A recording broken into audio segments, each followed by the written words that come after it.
নমস্কার বন্ধুরা, কাল ছিল জামাই ষষ্ঠী বা অরণ্য ষষ্ঠী।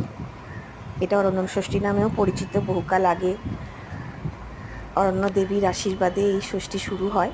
এর একটা গল্প আছে, পরে একদিন আপনাদেরকে বলবো। তো এই যে চন্দনের ফোঁটা দিচ্ছি আমার জামাই কপালে, আমার জামাই অর্পণ। এখন ফলা দিয়েছি সামনে সাজিয়ে, ধান দুব্য দিয়ে আশীর্বাদ করব। একটাই আজকের দিনে চাওয়ার, আমার জামাই আমার মেয়ে যেন খুব ভালো থাকে, সুখে থাকে, আনন্দে থাকে। দেখুন না, প্রণাম করবে বলে অস্থির। আমি বললাম এখন নয়, পরে। আর শাঁখ বাজাবো, শাঁখ বাজাবো, শাঁখ বাজিয়ে উলু দিয়ে সুন্দর করে আশীর্বাদ করলাম। তো আপনারা কাছে দূরে যে যেখানে আছেন আমার মেয়ে আর জামাইকে আশীর্বাদ করবেন, ওরা যেন ভালো থাকে, আনন্দে থাকে। এই যে মৌ চ্যানেলের মৌ, ওকে আমি মামুন বলেই ডাকি। আমার মামুনকে একটু আশীর্বাদ করি, চন্দনের ফোঁটা পরিয়ে দিই।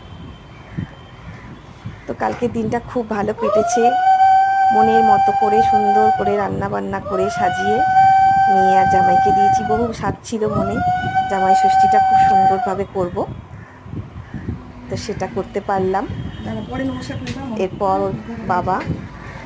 ওর বাবা আশীর্বাদ করবে, কিন্তু ভিডিও করার তো কেউ নেই।